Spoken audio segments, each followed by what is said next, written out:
欢迎收看《台湾世界》，我是阿明。张伟明，咱讲武汉肺炎是全球咧传吼，全球咧为着要救经济开始吼，是不是较宽松的？咱讲的货币政策啦吼，开始伫遐印票啦吼。咱嘛看到讲，这个利率吼是直咧落，直咧降，所以咱嘛看到讲，这钱吼可能就流入去放乌的这个市场。伊个咱讲台湾吼，福建做得袂歹，所以这钱吼真正是流入滚滚啦吼。咱嘛看到讲，咱的股市是徛起咧1400点吼，台湾钱真正吼，甲过去同款，开始个阴卡巴啦吼。这个日钱烧滚滚，咱嘛看到讲，台湾这利率吼来甲上加1.31%啦吼。烧钱一方面入去甲股市内底，一方面入去甲这个买不动产内底啦吼，所以银行即阵借钱吼，利息真正有够低啦吼，大家拢来借烧钱要来买厝啦吼，所以咱嘛看到讲吼，即阵咧买厝，咱嘛看到讲中央银行讲吼，即阵放款吼，买厝的这部分已经来到35.9%吼，离历史的这个34%已经非常接近啦，所以咱看到讲中央银行总裁杨金龙吼，就出动手吼，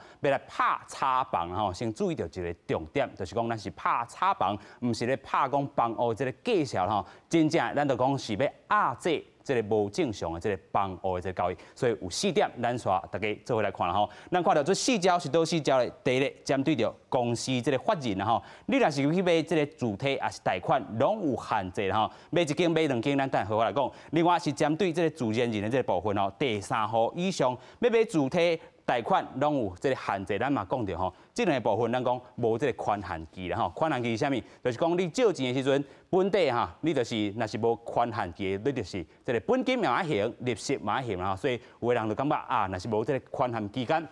你的压力、你的金价头就会相对会重啦吼。所以这嘛是针对着讲拍房吼、拍炒房这个部分有1招啦吼，2招。第3招是啥？若是借款人要买这个都市计划这个地啦吼，甲主体，也是讲商业区土地贷款，拢总有限制。另外，咱讲是咧伫咧义务贷款这个限制，伫咧相关贷款成数拢变做是5成啦吼。所以这招到底是拍着啥？咱等下好好来讨论。另外，要来针对着另外一件代志，就是讲吼，租金，尤其是社会主体这个租金，到底是啥物？这个趴数吼，这个咱讲计数才合理啦吼。这是引发着争议，就是咱看到。台北市明伦社会主体吼，这个3房的这个月租金竟然破4万吼，但是补助了差不多是3万外块啦吼。但是咱看无补助的时阵爱4万块。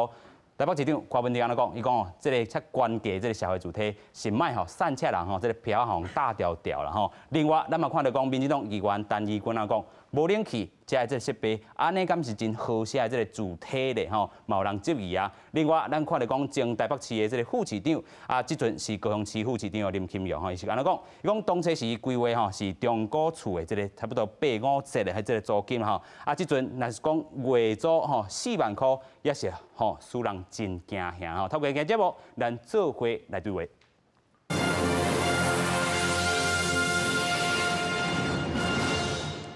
先来邀请咱的来宾，第一位咱们邀请咱的老朋友哈，第一位咱们来讲到就是咱不动产的这个企业研究室经理徐嘉欣。阿明好，大家好。第二位咱嘛是邀请到老朋友，咱来邀请台湾民众党立委蔡碧如。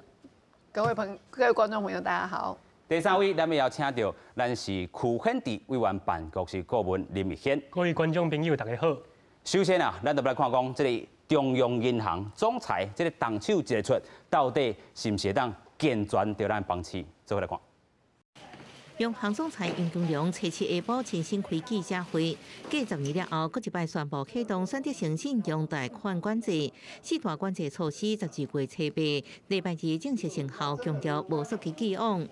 购地贷款部分的借款人呢，利用银行的资金呢，进行养地囤房一路贷款呢也有授信。条件过于宽松的一个现象，我们不希望银行呢过度集中不动产授信订定一致性的规范呢，以利其遵循。央行99年宣布第一摆选择性信用贷款管制规定，搁进一步修正。这一摆第一摆针对公司法人主体贷款限制贷款成数，第一户限贷6成，第2户以上5成，拢无宽贷期限。自然人第3户以上含第3户限贷6成，无宽限期。另外买高价主体贷款维持6成，另外买地贷款上悬6成5，按过保留1成同工款。爱减负具体现金计划，另外2亿贷款也第一摆纳入限贷，上济5成，主要是希望建商应赶紧清理所存的厝，我让他能够尽速的来处理他的这个遗物哦，不然的话呢，会让人家觉得就是说它有一些囤污的一个现象，哦，就是囤污或是囤土地。杨金龙表示，选择性信用贷款无影响第一摆买厝人，甲一般民众换厝。强调即摆会推出信用管制，是因为大商开台资金流入房市，中南部已经出现房市伤过热的现象，为健全房市才会出手。强调，确实房市伤过热，对台湾经济也是一大伤害。记者综合报道。哇，咱讲到吼，这个中央银行吼，这个动手一个出，今仔日就生效啦吼。这个会当真正健全咱的房市无？我是感觉讲哦，即摆一些政策哦，看起来哦，应该是对于迄款迄个财力毋是真雄厚的迄个投资客，是有足大影响。哦，就是咱第一无够深的，对，就受影响安尼。嘿，若是讲真正有时是大买投资客来讲啊，可能影响嘛无啥明显啦。啊，所以讲，阮即摆会使看这四个方式吼，头一个是针对公司，啊，伊即摆公司的规定哦，是讲吼，你若是讲用公司的名义去贷款，啊，会使贷7成出来，啊，即摆伊甲减到6成，啊，为什么会针对这个公司来做这款处理哦？强调的原因是两个，一个是因为吼公司纳税只爱纳20%，啊，所以讲吼比自然人来比的时阵吼是较少淡薄啊。啊，第二个是吼，因为财政部已经发觉到吼，有小块有淡薄仔公司的人吼，伊就买卖土地的时阵，伊毋是买卖土地本身，伊是买卖公司。哦，透过公司的买卖来去吼赚这钱啊。啊，就所以讲吼，因为透过公司的买卖，伊就要加土地，关像土地增值税啦，还是个房地合一税啦，这块税负都不需要缴交啊。所以讲吼，公司这名义哦，会使变做一个逃税或者是说避税一个方法。嘿，啊，他第二个是自然人的部分啦。啊，来讲一般人的时阵吼，啊，他为什么会限制在第3户？啊，因为是吼头一摆吼怕迄个选择性信用管制的时阵吼，因为它只有限制2户，所以讲吼有淡薄仔消费者伊若是讲要换厝的。就是我先买一摆，啊，我搁带一户啦吼，啊买一摆，啊要等讲我这个旧的厝要卖出去，这个时间，这个买时间，安尼去扣税就是较无公平啦吼，我就是咧等待买这个过程嘛吼，所以第3户伊限制伫遮。嘿，伊是认为讲第3户安尼来课税是较公平啦，啊，所以讲吼针对第三户以上，伊就贷款的限制只有6成，啊，上重要一个是没有宽限期，啊，宽限期的意思就是讲吼，你这段时间可能2年3年，你只要还利息，免还本金，啊，免很大。对啊，所以讲，你若是讲借1000万，啊，若是讲20年的时阵吼，利息一个月差不多万几块，啊，可是讲你若是讲本金一起还的，要5万几，要将近5万块，啊，所以讲吼，过去有这个宽限期的时阵吼，有就侪投资客，啊，也得在做一些财务杠杆的操作，啊，所以讲吼，对于这种所谓房市的一个计小小块会有很明显的一个影响。有影啦吼，所以咱听到这个嘉欣姐啊所讲的吼，第一项是针对公司法人所买的这个吼，那是这个主体啊贷款这个买卖吼限贷，咱讲第一间是6成啦吼，第2间就是限贷伫5成这个部分，咱头先讲到无宽限期啦吼，所以嘛要避免讲有的人吼真正是透过这个买卖吼，避免因吼去撇一寡这个税金的这个问题。另外，咱讲是自然人的这个部分吼，你我吼只要喘气的，只要拢是这个自然人的这个部分吼。那是要去买厝，咱头先嘛讲到第1间、第2间吼，有人是买卖期间，吼咧换厝的这个期间啊，所以伊无要甲你扣啦吼。第3间吼，就是要避免有一寡这个投资客趁着即回这个利息真低的时阵，拢甲钱放入去这个不动产内底啦吼。另外嘛是无这个宽限期间吼，所以讲你若是本金一落落去，你就是吼真正你的负担就较大啦嘛，要压制着这较无正常这个交易的这部分。另外就是这个买地贷款的这部分啊，咱看到讲相关会当贷这个6成5啦，保留1成的这动工款吼，就是讲你真正爱有动工落去，我1成的这个钱才要拨互你啦吼。另外你就是爱有一寡这个兴建的这个计划，无过去就是讲吼，有的这个建商就在市地，啊是讲吼啊等待这个地这个介绍吼。较好的时阵，才搁卖出去吼，要避免这种情形。另外一种情形吼，嘛是有咱讲吼，这个红单真济啦吼，以后的这个贷款吼，咱嘛讲到这个红单，最近咱嘛看到讲吼，啊下早起吼一平差不多5000啦，买手去这个下晡去就变15000块啦吼。咱讲有的人是有300户，啊买手看到200户的，这个拢卖去，但是这个计价提悬起哩，啊买手要保留这100户，但是这100户要怎？要去甲银行借钱来去做一寡运用吼。啊，央行嘛看到这种情形，要甲动起来。对，啊，第三个甲第四个是针对建商来做一个防治啊，上重要是讲感觉讲吼，起码因为借钱太容易，所以讲吼，有很多的建商他就做一些财务杠杆，像这个购地贷款这些物件吼，为什么要去做哪些国这些限制？因为代包有建商啊，去就迄个土地融资哦，借到八成以上，八成以上。自备款就免准备偌济。对啊，所以讲你根本就是银行甲伊斗相共摕迄个起土地，所以讲吼，这物件出来了，我是感觉讲吼，土地介绍应该是无短时间之内不会再去做一些变化。啊，若是讲余屋的时阵吼，这观众朋友才需要注意淡薄啊。若是讲吼余屋这部分哦，可能会有建商啊，伊若是讲财力不是很雄厚的，伊可能会委托中介，还是讲家己经历去做一些出售啊，可能有机会扣着较俗的物件。哦，有影伫遮会当搁去做一寡吼，即个考虑一下吼。但是咱看到即回即个央行啊吼，咱讲即个动手一个出吼，真正咱嘛看到讲过去有人讲话啊，即个政府拍棒就是无效啦吼，也是讲拍插棒这个部分啦吼。咱看到讲过去咱嘛有塞真侪物件吼，咱讲即个厝价吼是悬到非常的悬，啊，咱讲房屋即个房屋啦吼，你去登记的时阵嘛1.0甲2.0的这差别啦吼。其实咱民众党的委员嘛伫遮啦吼，嘛甲咱了解一下，咱其实嘛有另外一个诉求，但是央行啦，过去嘛袂讲行政院这个高大措施无效，啊，这回央行安尼有效啊无效？顶礼拜行政院伊咪提出5大的就说要抑制房价这个代志，但是我看起来就是，就是平常时应该爱做的代志。平常时都爱做。平常时得爱去做，其实这是一个政府失能。其实你。刚刚我在上个会期我有提出实价登录2.0这样代志，这个大概是可以治理市场失能，这样大概是靠有效的啦，靠有效啊。所以昨天中央银行杨总裁，伊大概伫咧阮的财委会，我当伫财委会嘛，大概来讲，阮的几个委员呢一直甲讲啊，你都不出重手，伊大概拢讲啊，其实吼，这个央行去调整这个。贷款成数呢，其实是其次，最主要还是税的问题。因为在我国其实是不动产的持有税务实在是太低了，伤低啦，伤低啊！所以吼，安那讲，所以我大概拢甲财政部长讲啊，苏建荣听就讲啊，委员啊，那个囤房税啊，台北市已经有咧实施啊。我讲啊，台北市实施的很好啊，为什么无要甲推角去全国去安尼？所以顶礼拜其实也有在讲这些数据，可是我看起来咱就是杨金龙总裁，可能底下阮财委会，阮顶礼拜大概每个人都炮轰他说，那个这个房价这炒房实在是太厉害，这一阵子真的是太厉害。当然有一个原因是就是因为 COVID-19 的关系，台商的热钱全部回到嘛是这个原因，嘛是这个原因啦吼。所以咱安尼建议开，我是一直都很认同他的想法啦。OK， 就是说你要去信用贷款管制啊，但是其实基本的问题是，伊嘛是跟你讲啊，伊讲啊，这个寄出余屋余屋的贷款限制，伊讲伊感觉上伊是去嗅到了囤房的味道。OK， 所以还是回到囤房税这件事情啊，所以还是回到税问题嘛，税问题，所以这就是财政部爱做的。我今日透早我就写一个脸书，我讲，我们中央银行杨总裁都出手了，那请问一下财政部长，财政部长，财政部长，你到底当时要出手 ？OK， 大概我那底下委员会我甲问伊就讲啊，这个囤房税台北市已经在实施了。我说啊，可是现在是全国这一波的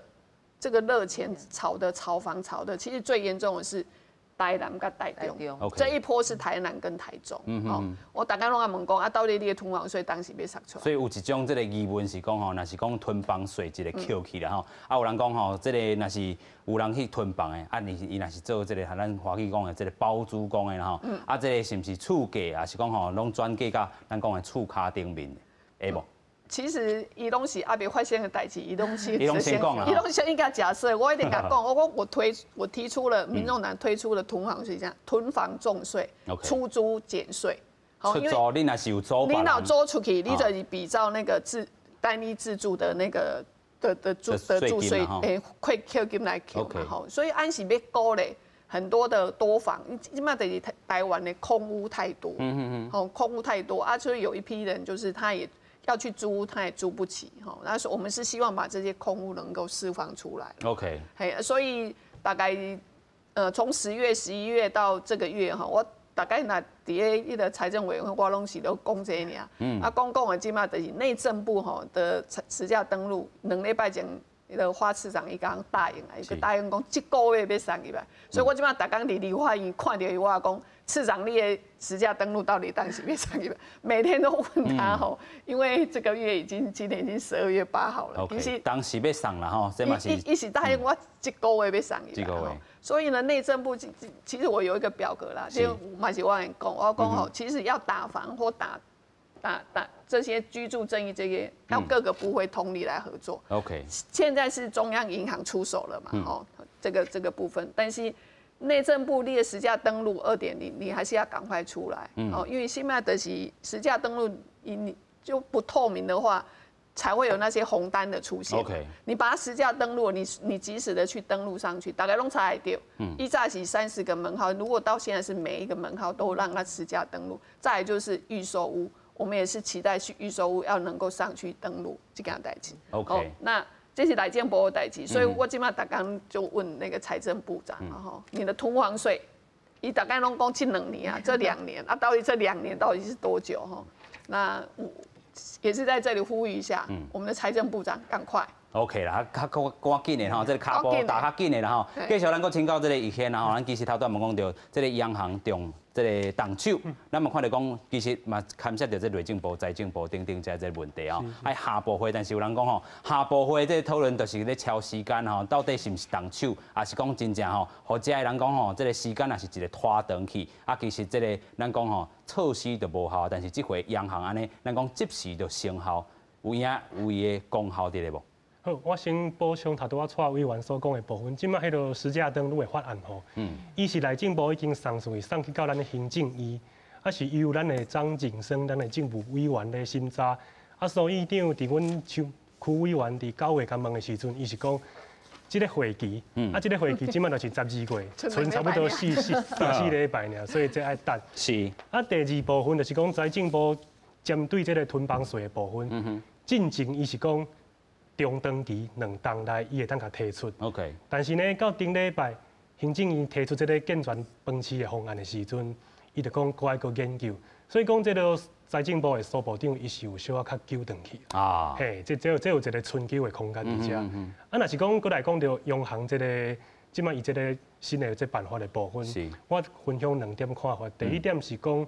因为阮咧看这个房市的这个。做法，阮拢会看一个物件，看投资客安怎想。所以讲，民册内底的社团，也是讲阮内有一寡真侪群组，有真侪投资客伫遐卖红单，啊，阮拢会伫遐顺，但阮会顺产水。啊，进前讲起来，顺着安尼吼，差不多对9月底到即摆来讲，大家拢笑笑。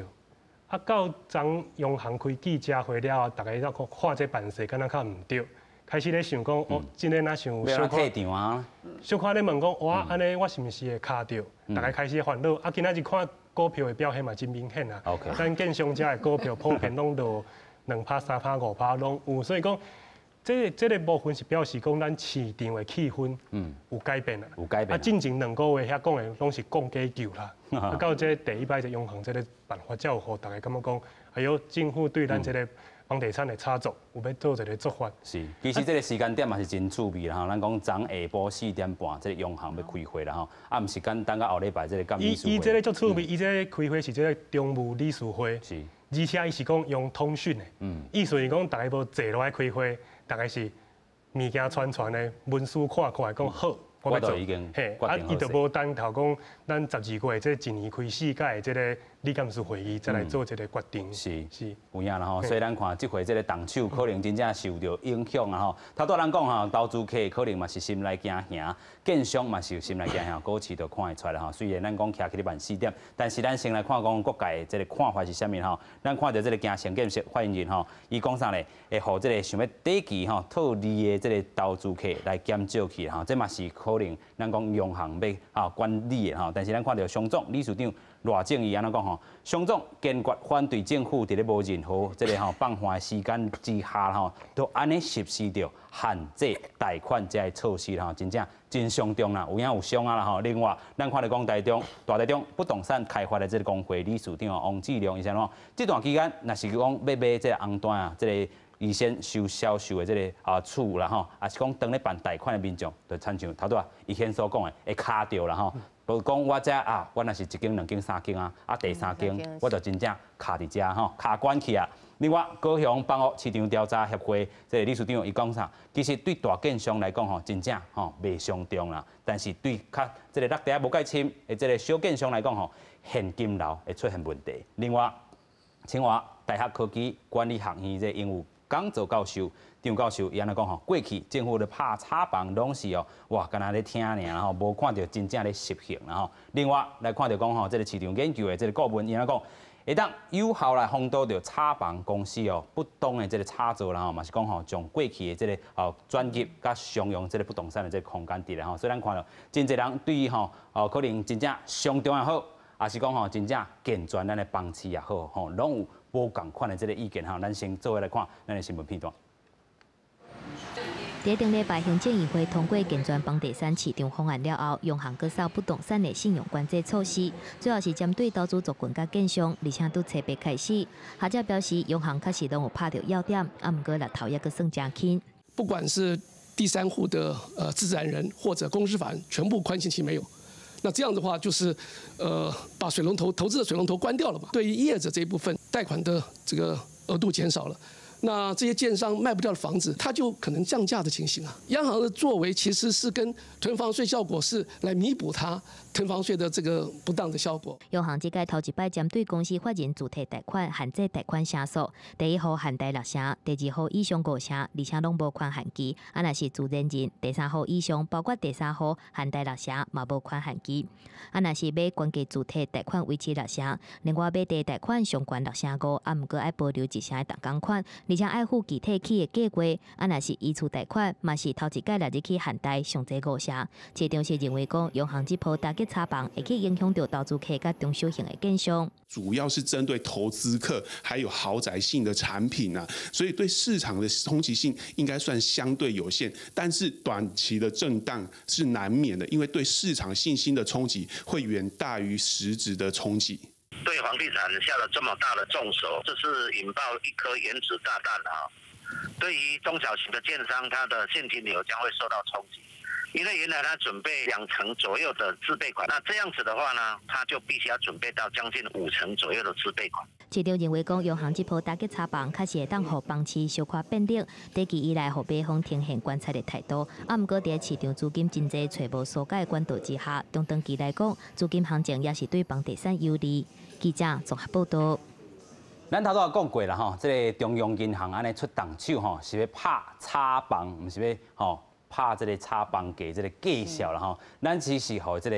市场卖遐只烧，然后这个评价，这个咱讲真正这个计数会当较平稳一下咱嘛看到讲这张图，其实咱无所经历的2008年是这个金融大海涨。伫金融大海涨了后，2009年是安尼冲关冲起，所以当阵计数有当时有人就套伫遐吊伫遐，咱讲2009年的时阵你若是迄阵顶下边买厝的，就是真正是较了钱啦咱嘛看到讲2020年其实咱的这个房价甲2011年真正是有加啦咱看到台北市这部分，这是平均价尔有的这个所在是咧区的2人区的啦另外就是讲看到新北市有这个计数，咱嘛讲有房价的，可能毋是这个29.95万这个计数，是60几万甚至较悬的这个计数另外咱嘛讲到新北市佫有较偏远的这个所在，通市咧，咱头嘛看到19.69啦甲过去这个13.25啦甲台中市嘛是共款19.58啦另外台南市也好，高雄市也好拢是维持着15万至18万的这个情形过去是10万至13万这个情差。其实咱讲是这个6都的这个变化其实新竹嘛是差了真这个尤其是台北市这个挖高铁家啦吼。伊差不多起价嘛，差不多起2成以上啦。起2成。嘿，我感觉讲吼，即摆央行的拍板哦，这政策哦，它上重要是先让成交量先较冷却下来，冷却下来你以后哦，迄计效不会总管遐尼紧，袂总管遐尼紧的时阵呢，迄个若是讲家己要大买方，伊就有时间有机会去买到家己想要买的厝，但是这种状况了，市场的一个机制才能够正常的营运下去。是啦吼，这个市场的这个机制真正恢复啦。尤其咱讲吼，过去莫讲吼咧拍插棒好啦，有的人讲吼是互伊压制着讲无正常。咱头拄嘛讲着，这个银行放款这部分，咱头拄讲着，这个35.9已经是这个银行放款吼。这过去上悬的这个第2悬啊，吼，第1悬是37%啦吼，所以这回咱看到讲中央银行有看到这款的这个态势，所以要出手。但是其实咱讲委员嘛有提供头拄咱讲囤房税这个诉求，囤房税实价登录是，我感觉是爱各个部会拢爱做回来了。OK， 嘿，无就像讲这中央银行当然出手，可能短期真的市场把它冷却下来，可是长期可能还是。长期也是这个问题真大。对啊，还是要有其他的配套爱做回来。OK， 所以这个挡手是第一步，第2步可能就头拄这个对，实价登录爱来，好，要让它公开透明。是。好，囤房税再加进来，好，才能够慢慢的，我们的总裁讲的嘛。你要互伊起，慢慢啊起，好慢慢啊落来。OK。嘿，莫因为他们要讲冲伤紧。冲伤紧吼。较安全啦，较安全。有影啦吼，所以咱看到这回这个部分，咱讲是第1步啦吼，咱嘛希望讲，这个市场莫安尼烧钱直直清关。咱讲吼，真正咱讲花季的，那亲像一个这个泡沫安尼吼，一拄就破。甲过去这个日本同款，中国的这个市场嘛同款吼，所以咱讲有真侪种措施，这是第1步啦吼。咱嘛讲到头拄这个1点控这部分，未来咱是会当看到，什么时阵的2点控，这是委员所望期待啦。我希望真正这礼拜还是后礼拜真爱都3礼拜因为这个会期剩2、3礼拜尔嘛。OK， 是。实价登录1.0，即嘛是30号嘛，我希望讲到每一户啦，就登录到每一户，系较精准的。然后再来就是预售屋是，我嘛是希望公益可以老实的去登录，这个其实就可以解决红单的问题。OK。然后再来就是给一些主管机关看他有去查核的一个权限啦，这个管理，这样子其实红单这个代志就可以解决。是啦吼，咱搁请教这个加限制啊吼，咱头拄讲到这个红单这个现象，其实咱头拄讲的这个台中市也好啦吼，这个7期毋知几期吼，拢是有这款现象。台北市嘛是有啦吼，咱头拄这个群组的现象，咱等下嘛再用请意见吼。咱先来讲到这个红单的这个现象啦吼，红单有的人是透过这个卖红单啦吼，有的搁争一手卖红单进前，伊讲吼，我遮甲你组起来。你会当吼100号，你拢是我的这个 VIP 的这个客户伫吼，所以你吼才有法度摕到这个红单，红单一手转一手，一手转一手，买手这个建商拢讲吼，我无准算，这就是有人是买着贵的，伊讲我反悔，我无爱买啊，但是建商咱看登记的第1个名毋是伊的，上尾搁个签约嘛毋是伊的，这到最尾安尼改？伊这可能吼，因为吼红单的意思吼，就是讲是预约单的意思，就是讲你甲签约之前是有一段距离，所以讲吼，若讲建商无要卖的时阵，他不需要负担任何赔偿这就跟签约无相共款。伊若是讲签约了，伊若是讲建商毁约，建商就应该要缴付一个违约金。是若是讲红单这个代志时阵吼，伊无要认销，伊要认销。OK。你当然是讲吼，你投资客，嘛袂使嘛免认销，就是讲而且讲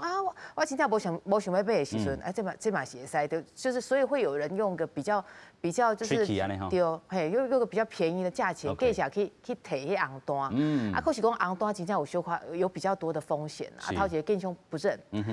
第2个是讲吼，若是讲吼市场忽然间就发生像央行这款代志，就无法度走。是。第3个是讲，你若是讲买红单买着假嘿，所以讲你讲这款物件无啥对，无啥保证。所以讲吼，我是刚刚委员说的无唔对，真正是透过公开透明的资讯，好些红单这个代志正常化，以后比较不会有炒作的空间。有影啦，有人这个话吼，就是讲我这个100组内底吼，我比如讲吼，这100组内底内底有这个40组，我的计数一病会使偌济拄偌济啦吼。啊，你若是拢买吼，我可能吼一号会当减你40万至50万，还是甚至搁较济啦吼。啊，这个红单一个销售入去，但是咱看到这个央行一个出啦吼，所以动手真正会扫到因遐。啊，你伫咱讲一天吼，伫咧群组看到即款的这情形，因拢安怎讲？即摆若是讲过去买红单，还是讲已经签约的人，伊可能爱2、3当前伊签约，啊，伊即摆2、3当了后，伊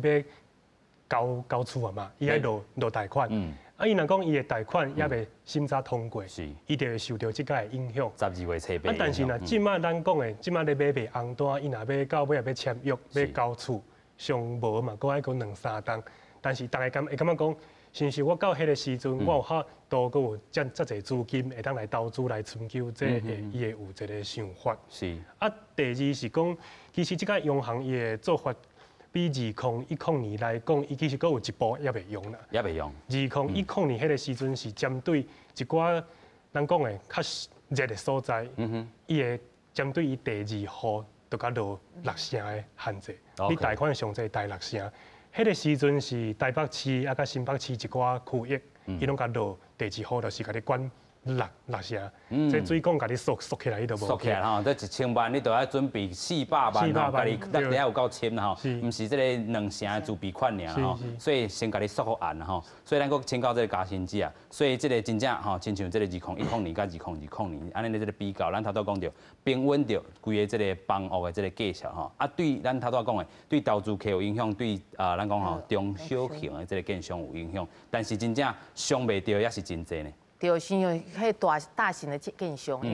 因为这20-30年来，伊迄个现金已经就是拔定啊，嘿，就已经拔定啊，所以讲哦，伊就无法度，伊就若是拄着这款的物件，伊可能他就比较有抵抗力，啊，甚至于讲吼，中小型的建商若是真正周转不灵，伊可能就公司的土地啦、余物啦，就袂好大型的建商，来做一个处理，所以讲吼，电倒摆吗？我是刚刚讲吼，央行这摆的措施，当然是讲一定有达到一个平业好过，啊，可是讲吼，它也会造成一个 M 型化的发展，就是讲啊，那是讲中小型的建商啊，可能在这一波下来，可能就出场啊。OK。啊，剩下市场上面剩下大型的建商，啊，那是讲吼制度没有在这个时间点吼，你去做一个规范，啊，以后大型建商他如果他要胡作非为，你无法度改管理。就是愈来愈大，对啊，所以讲所以讲吼，你应该爱趁这一次的机会哦，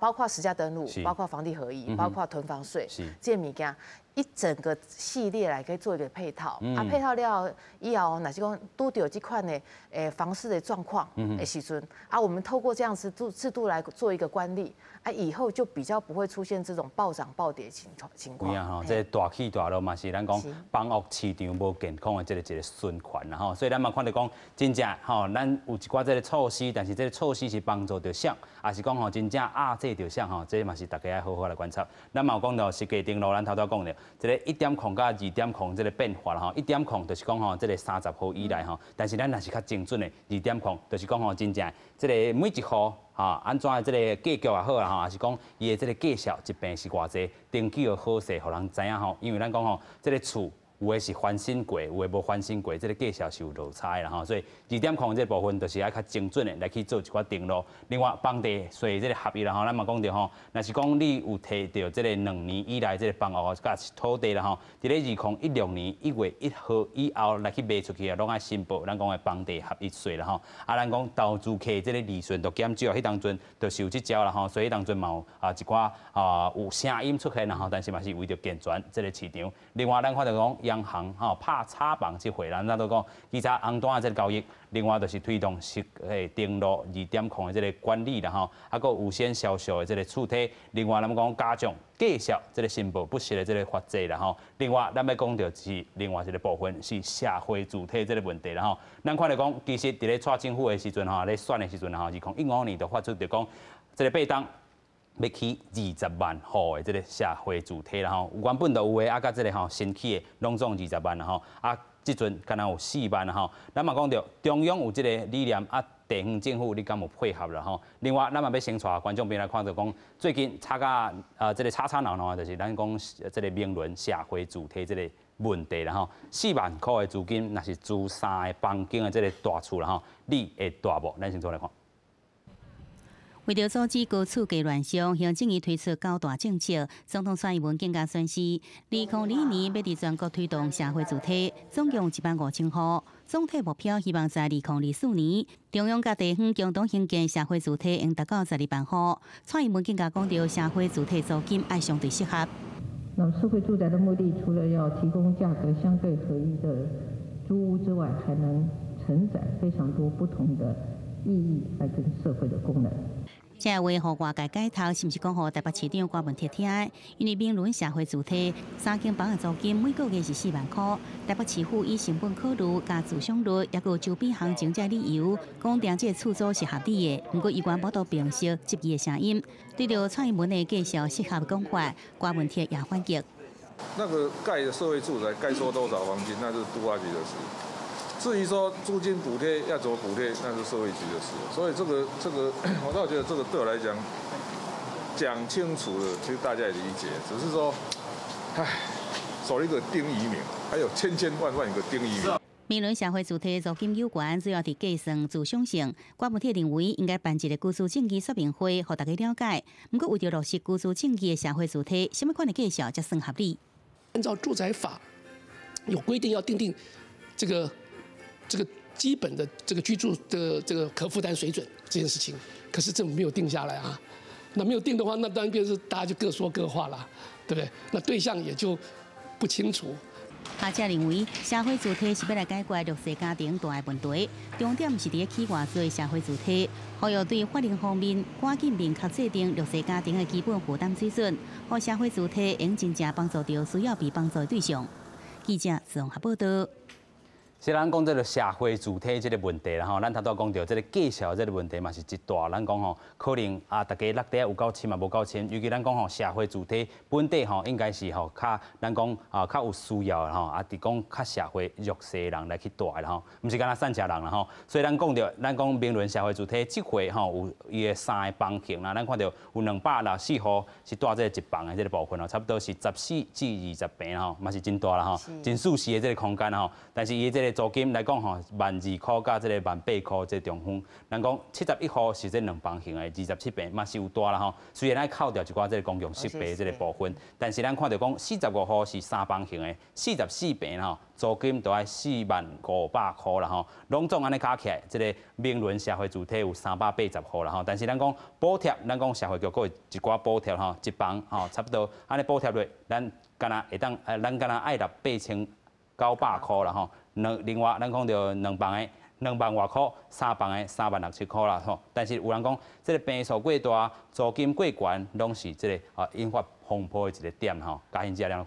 其实讲吼，伊迄个租金呐，若是讲算单品的介绍的时阵，是差不多，跟市价差不多，比市价对甚至于比市价就是同样的产品，较俗淡薄啊。较俗淡薄。嘿，可是讲吼，因为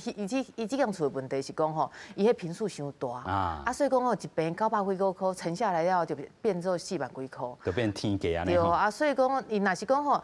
市场上若是讲会使租到4万几块的家庭，伊一个月差不多会使应该收入差不多12万。是。所以讲你讲真正会使斗相共着迄个较弱势的民众，我是感觉是有小可困难淡薄那是讲，可是说它的制度是无问题，但是讲是算法是无公式是无问题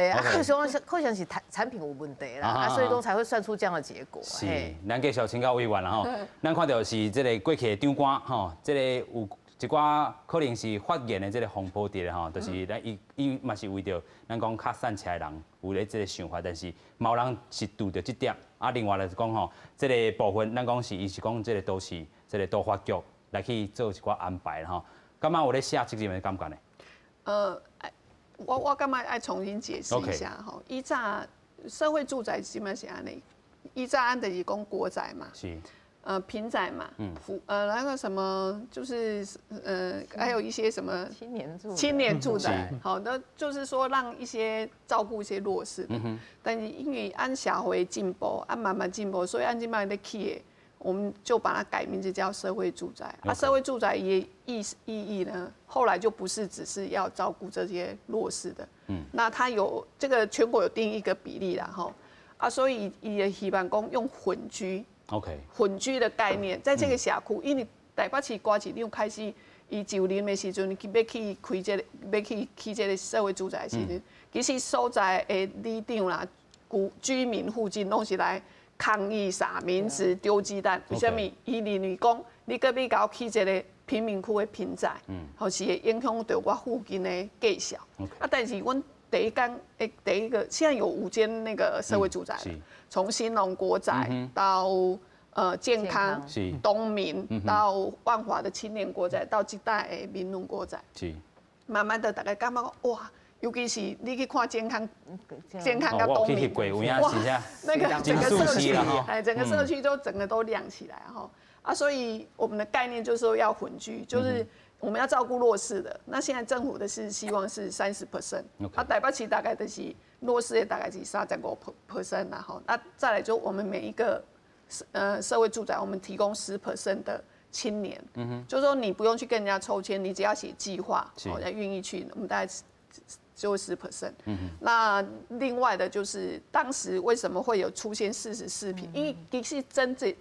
征集点的讲，大概认为讲社会住宅是咪拢互较弱势的人住，好，应该是慢慢唔是啦，就是说大家可以从低收入到一些一般的中间市民都应该可以来住，形成一个社区的一个那个混居的一个状态，好，才不会被贴标签。大标啊，所以东西我讲这个问题，我相信其他像。之前的因是开始讲，就是我们是7比2比1。OK。小坪数就1房的有7，2房的2，然后呢大坪数的是1，所以我们是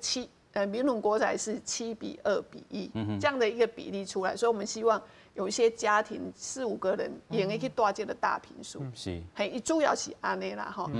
所以今天我要来的时候，我问了一下那个都发局，其实。刚刚那个嘉欣讲的哈，因为1坪的坪数，外面大概是900多块，基本上是按呢。民伦国宅它平均价格是808块，平均啦哈，然后健康国宅去年入住，107年入住的健康国宅是800块啊，因为伊建宅有的家是无啥讲，会有一些差异性。OK， 好，所以大概现在1坪大概是808块啊，所以你44坪大概乘下来。大概就是4万块，啊，4万块，柯市长的理念来讲，这是旁边市价的85折，这样就去出租。那出租之后呢，如果它可以有补助，再由社会局来做补助，所以它的一个价钱是这样。但是如果你真的能够抽得到，因为我记得是明天是最后一天登记，好，那现在40、15好像。感觉上，我记得是有60几个人去登记了。对，44号有60几号要等要抽安尼。对，就是说，这样子的一个，我们是希望能够让它有一个混居，然后变成一个比较共荣的一个社区啦。好，所以他的一开始的想法，现在的所有的，我跟我今嘛，这个是我从住都中心拿下来，现在在盖的这个社会住宅，它的概念都这样了，甚至像高雄的，我问一下，那因为昨天那个。林清龙副市长，之前也是我们台北市的副市长，他在高雄盖的社会住宅，它的比例是6比3比1哦，就一房型的是6比3比1，它还是有大坪数的。OK， 所以当时在慢慢社会的共识就是说，希望在一个社区里头就有大坪数啊，因为民伦公宅社宅才300多户，像健康的话。健康我印象中有1000多户，健康是1000多户，所以它的大坪数比例就很低。OK， 就比例就很低。所以这比例上啦哈，是比例上面啦，那但是一般社会大概听到4万块的就开始。对啦吼，相信咱讲吼，对于这个少年人，尤其听到吼，真正是天价啦，有的人吼，住一间厝要做这个无，咱讲一间啊，这个叫做雅房，华语讲雅房、雅房啦吼，都要6000外块啦吼，啊，细间啊一间，啊，咱嘛看到讲4万是，虽然是住甲真舒适，咱头拄嘛听到这个委员讲啦吼，就是要互大家共用来去做，生活，但是这个部分就是讲。真侪社会阶层的人吼，真正也抽袂到，还是讲吼申请袂到。啊，虽然咱讲吼头拄有60外户要去抢这40几户这个部分，但是真正来讲，若是这个无比例上的这个部分，44坪这个大坪数，还是讲吼真正这个咱讲的这个厝的这个税金啦吼，真正有较重啦吼。以现在看，那再让我补充一个，我刚刚看到那个林周敏前局长哈，其实我以前在台北市政府的时候，我觉得他是一个很浪漫而且很有理想性的一个局长。他就讲了，他说他来当都发局长，他要一边 key 这些社会住宅，他是说依照都平宅，什么湖宅，什么好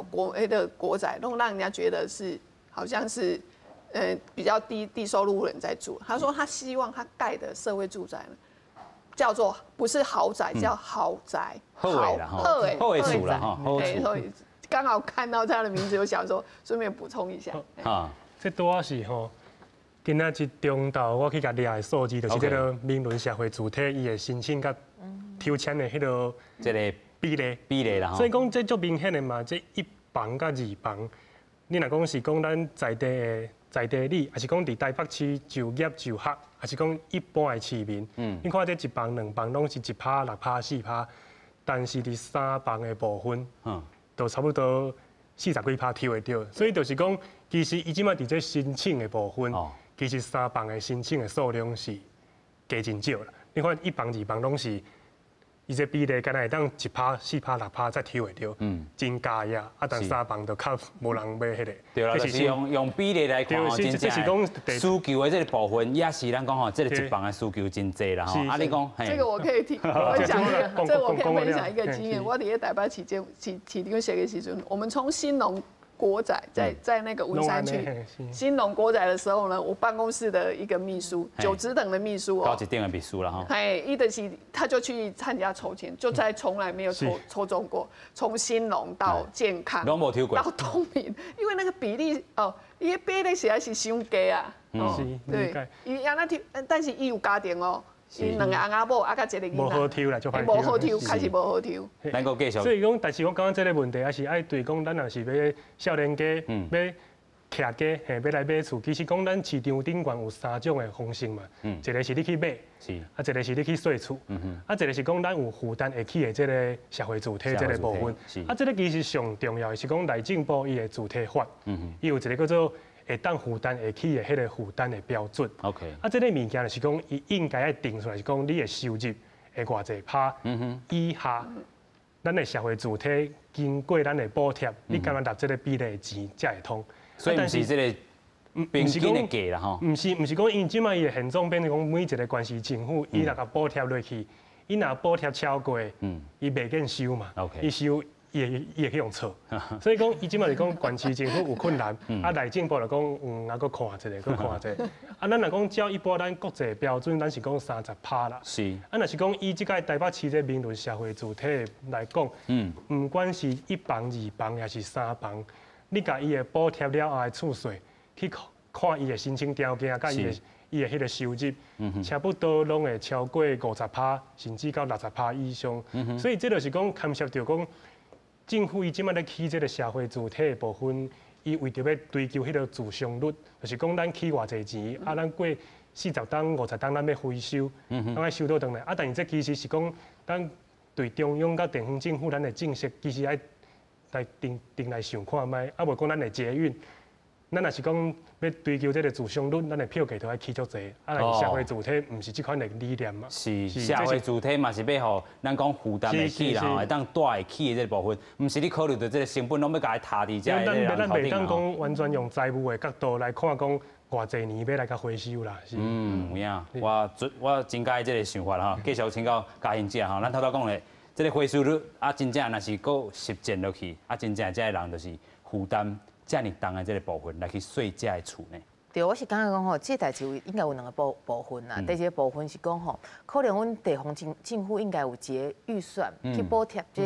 这个就是社会住宅的部分，而且这些社会主体会使透过补助啊，它至少可以维持一个一定的品质。OK。譬如讲以前也有像是安康平宅迄个代志，安康平宅因为伊没有预算去做维护，所以讲住在附近的人刚刚就不是很舒服，真正就敢若贫民区的意思同款。啊，第二个上重要是讲吼，要带在社会主体内底哦，应该要有很严格的管理。OK。那是讲因为我起码也在带在内底啊，所以讲吼，就表示我其实是用到社会上面大部分的社福资源资源拢用伫我身上啊，我是不是应该要遵守规定 ？OK。啊，所以讲吼，你若是讲社会主体会使用较严格的规定，把这个管理会使做好势。啊，我相信吼，一般来说吼，应该是几个标杆出来了吼，大概周边的居民应该就不会反对，对，也不会认为，也不会影响到医疗，哪些公要再去做推动啦，要去做一些规划的部分。有影吼，真正真加野啦吼，看到要去申请好，要登记也好，这个一帮真正济啦吼，所以咱看到这个情形，嘛是人讲吼，有的人就是睡厝睡甲惊吼，拢睡这中古厝啦吼，啊大甲漏水啦，等等的这部分，所以。换新吼，要带这，但是要抽有啊无，这嘛是另外一个问题啦吼。所以咱看到过去就这个大桥头这个社会主体吼，那么看到讲伊是26号、21号吼，拢总47号啦吼，补助了吼5700房的8,600，另外咱嘛讲到这个健康的这个公共主体啦吼，头拄仔咱嘛讲到伊申请的这个资格有真侪种啦吼，你是有家庭的，你是来毋是伫台北市吼，但是你有这个来台北市吼做工课啦吼，也是讲你申请一寡计划，有这个艺术家的等等，拢会使来做一寡申请啦吼。伊嘛是有360户的这个1房的这个部分，100户2房的，47户3房的吼，所以这个比例上吼，真正是提升较悬啦吼，但是这个租金起来吼，真正是较瓦轻，咱讲这个。咱讲一般人的这个想法啦吼，24000至2,000，这个27000啦吼，所以买手补助了，敢若1,000尔，这就真正真适合人用啦吼。所以咱搁继续请教秘书长吼，咱头拄讲到，安尼社会主体虽然咱头拄讲到吼，有这个平稳这个市场的这个看法，也是讲吼，这个房价这个部分，但是另外一个部分，真正袂当甲成本拢加伫这个税厝的人家啦。对，这确实是免个加，按即摆要讲100%的自偿率这件代志，我感觉伫个社会住宅按免个去甲安尼甲做讨论啦，因为按就是要照顾遮，不管是照顾低收入户，还是要照顾遮少年的啦，因为少年你可能一个开始来台北打拼，伊需要去住宅，去租厝嘛，租厝咱希望伊会用个住下去安尼，但是伊若打拼到几年啊，可袂。伊就应该，伊不一定有能力家己去买厝啊，再给后面的人就这样子去住，所以这个社会住宅这个代志，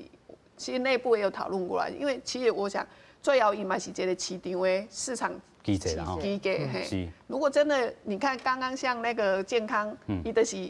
最大的坪数大概34坪尔，对啊，伊无到44坪啊，所以这个其实是可以慢慢再来做一个检讨，再来做条件。是，有人看到讲吼，这个介绍吼，若是要租3个房间44坪3万6，伊倒不如就是亲像咱讲吼，伊若是头一摆要买厝的，伊就去借钱来买就好啊。安尼是毋是最近咱讲吼，这个利息也好，宽限期也好，伊颠倒较会好。对啊，讲吼，即摆阮拄则是算讲吼，若是讲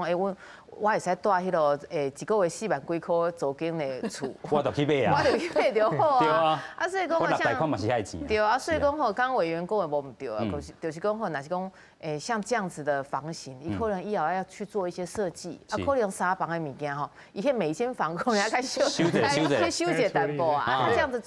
租金就会比较亲民。有影较亲民哈，上尾咱个请教意见啦吼。这其实我会当来补充者，是讲其实中央甲地方吼，你若讲要来补贴这个社会主体的租金，其实拢有财源啦。地方来讲，其实上简单的囤房税嘛。OK。囤房税你也是讲像台北市过去伊有扣，但是过去是有迄个建商迄个宽限期3年一档变3档，3档1档这个问题，你若扣较重的，这嘛有。另外甲大家讲的是讲中央咱的房地合一的税，大家知影即摆咱8成啊9成拢是用伫长照的支出。OK。其实咱的这个房地合一税，伊无用伫咱主体相关的补贴。其实这个税金一年扣起来嘛是，像咱迄个房地合一税，今年到10月已经扣80几亿。遮尔济？嘿，每年的预算是讲按算80几亿，但是我嘛是去问迄个苏部长讲，你今年10月份就扣80几亿啊，你每年想无扣100亿吧？咱你想拢无80亿、20亿，你来摕来做这社会主体，毋是讲全部摕去做长照嘛？所以讲，这就是讲，咱扣掉多一项的税，咱应该专款专用吼，来对这房地产的市场来做一块调整。较健全的这个部分啊，是啊，地方该扣或者囤房税爱扣，咱土地价值爱调，安尼是啦吼，所以这个咱讲税金有咧扣吼，用伫什么所在嘛是一个大问题啦吼。所以这立法院就拜听咱讲违反啦吼。啊，上尾咱搁请教这个加薪制吼，所以咱看到这个央行，咱头拄讲吼。第一期来吼，真正有效，但是咱讲下部会，也是讲其他的招嘛，要豆出来，无头拄亲像咱讲 M 型化，这个华语安尼讲啦吼。咱讲吼，有诶，这个大建商继续徛真栽，啊，这个小建商死一片，安尼。对，我是刚刚讲吼，击败打房吼，其实给我们一些启示啊，就是讲吼，现在低利率加迄个多游资的这总控，应该短时间之内不会解决。OK， 所以讲政府可能爱真正爱去思考一下，就是讲头一个，资金看你这个礼拜，刚有可能去做投资之外的代志，譬如讲。开工厂啊，可是增加工作机会，啊，可以增加工作机会之后，真正带动人民的收入。我是讲这代志才开始比较重要的事情。OK， 对，所以其实如果说这次打房来说的话，我认为了大概有几个事情，陶姐一起讲吼，透过打房的这个事情，连接各部会，我们一起建立一个做回建立对正常的制度，未来以后有这样子的机会，它就比较不会发生。OK， 第二哈，政府应该要思考，就是讲吼，遐侪钱入来，阮到底是会使叫因创啥？所以讲，若是讲遐尼钱，遐尼侪钱入来，若是讲会使做投资啦，会使做实业啦，会使讲提升台湾的一些一些产业的一些职能。时阵啊，我相信这个钱进来才是一个比较有利的起点。所以唔能干那留入这个不动产内底吼，其他实业的这个发展，台湾新者吼会当趁这个机会，安怎扣起来吼，这才是重点。也感谢各位来宾，也感谢乡亲老朋友收看，咱马仔再会，感谢，多谢，多谢啊，央行的这个相关。